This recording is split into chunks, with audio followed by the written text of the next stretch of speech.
ብሔራዊ ደህንነት አማካሪ በነበርኩበት ጊዜ አንድ የተጠና ጥናት ነበር። የክልሎችን ልዩ ኃይል በሚመለከት ማለት ነው። በጠቅላላ በስምምነት ደረጃ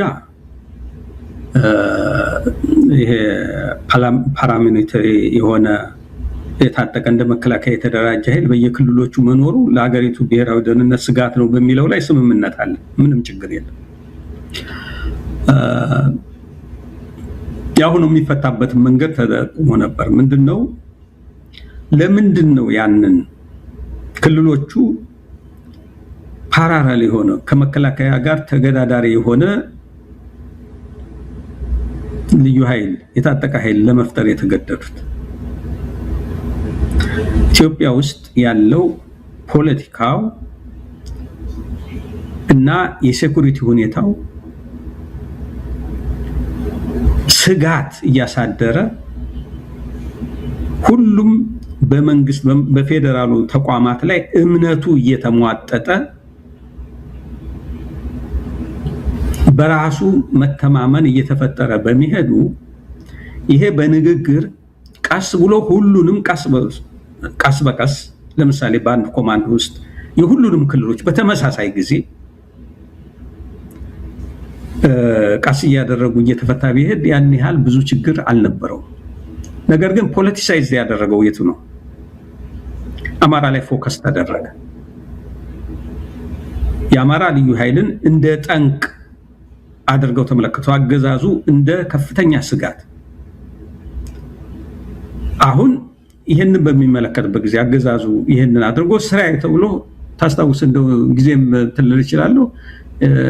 የካቲት 2014 አካባቢ ጀምሮ ነው እንግዲህ ጉዳዩ እየተቀነቀነ በከፋ ደረጃ አቋም የተወሰደበት በ2015 ነው።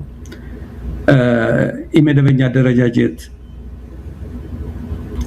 መፍረስ አለበት፣ ትጥቅ መፍታት አለበት የሚል ሐሳብ እንትን ኢን ፕሪንሲፕል ያን ያህል ችግር የለበትም። ነገር ግን ይሄ አንድ ክልል ላይ በሚሆንበት ጊዜ በትግራይ በኩል ቲዲኤፍ እንደታጠቀ ነው። የኦሮሚያ ላይ ልዩ ኃይል የታጠቀ ነው። ሌሎቹ ክልሎች በሙሉ ልዩ ኃይላቸው እንደያዙ ናቸው። የአማራ ልዩ ኃይል ትጥቅ ይፍታ የሚል መጣ። የአማራ ፋኖ የሚባለው ትጥቅ ይፍታ የሚል እንደዚህ አይነት እንትኖች መጡ።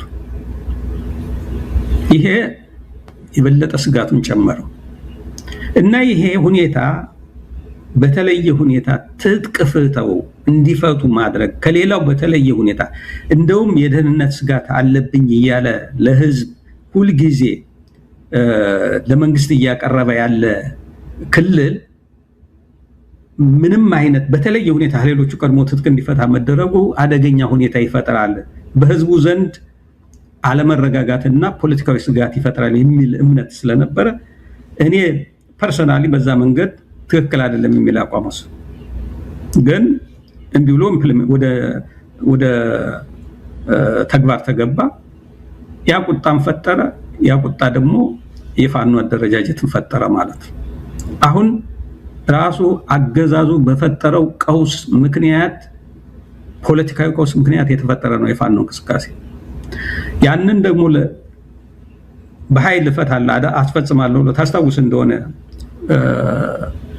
በ3 ሳምንት ውስጥ ትጥቁን አስፈታለሁ፣ ትጥቁን ብቻ አይደለም ማነው መሳሪያውን ብቻ ሳይሆን ትጥቁን ማስፈታለሁ የሚል በጣም ክብረ ነክ የሆነ አነጋገር ተያይዞ ዘመቻው ተጀመረ።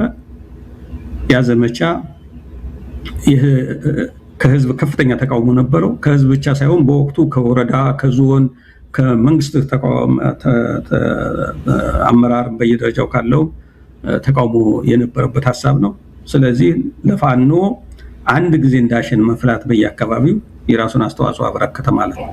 ይሄ ነው የሆነው። በመጀመሪያ ደረጃ ፋኖ ይዞት እየተንቀሳቀሰ ያለው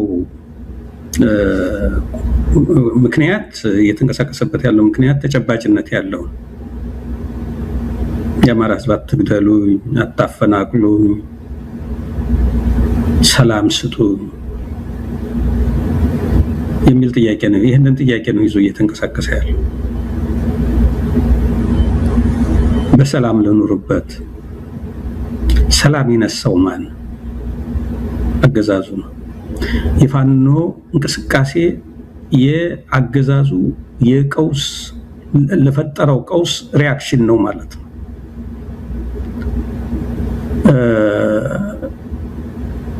የአማራ ሕዝብ ፍዳውን አየኩ። በጣም መከራውን ነው ያየው። በገፍ ተገደለ፣ ተፈናቀለ፣ መሰረተ ልማቶቹ ወደሙ፣ ሰርቶ ኑሮ እንዳያሻሽል ተደረገ፣ ድህነት እንዲስፋፋ ሆን ተብሎ ተሰራ። የተጀመሩ የልማት እንቅስቃሴዎች ሙሉ በሙሉ መቆማቸው የሚታወቅ ነው። ተስፋ የሌለው ሁኔታ እንዲፈጠር ሆን ብሎ አገዛዙ የፈጠረ ፖለቲካዊ ሁኔታ አለ።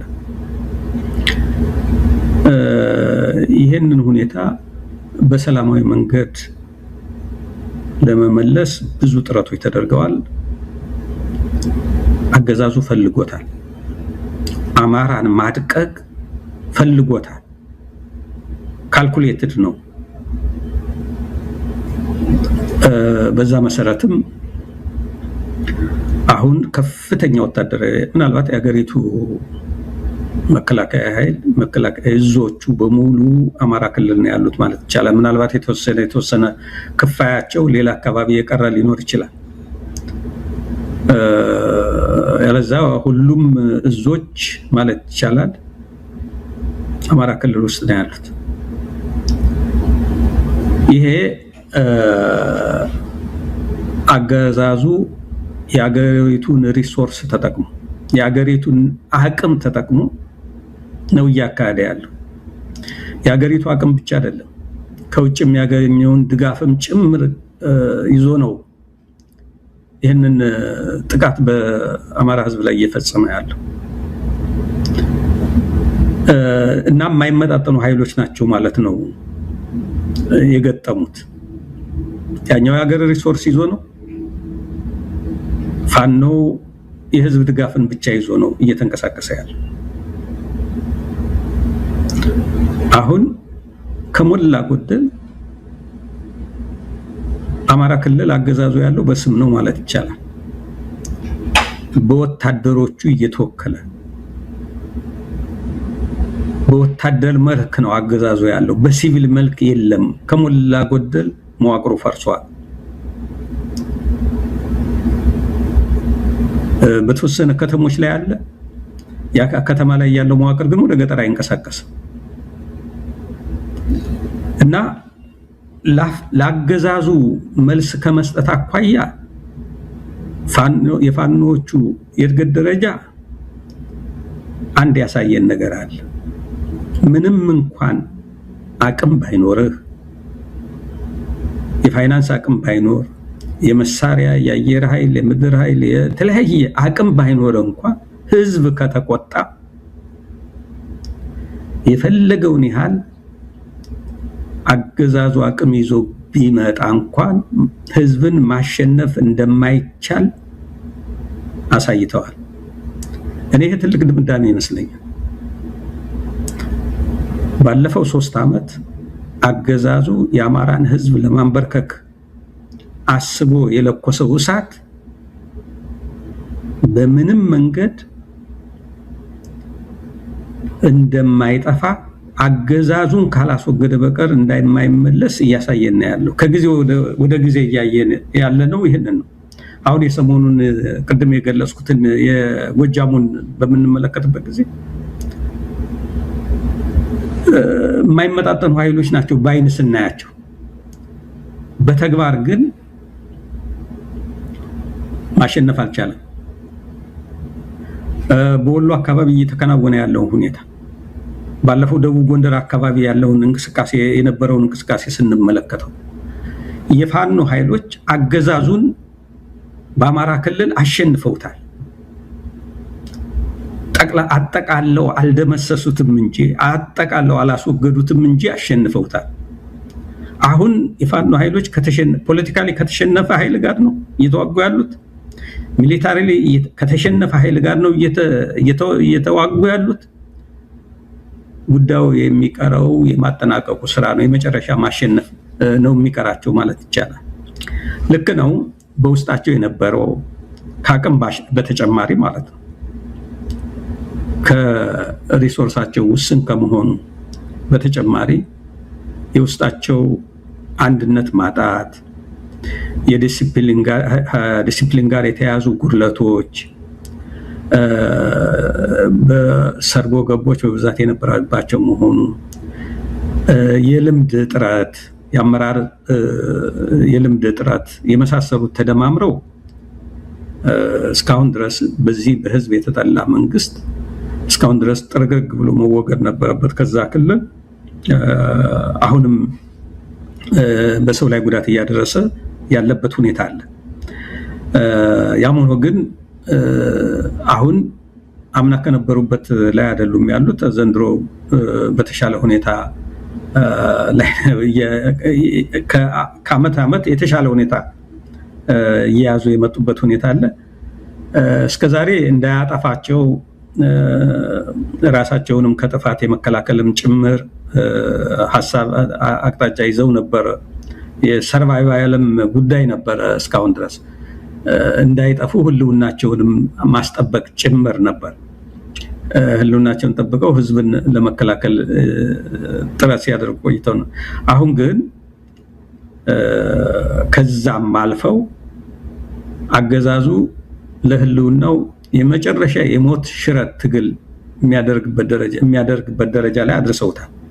አሁን የመጥፋት ወይም ደግሞ ህልውናው ፈተና ውስጥ የወደቀው በፋኖ በኩል ያለው ኃይል ሳይሆን በአገዛዙ በኩል ያለው ኃይል እየሆነ የመጣበት ሁኔታ ነው እየተመለከትን ያለ ነው።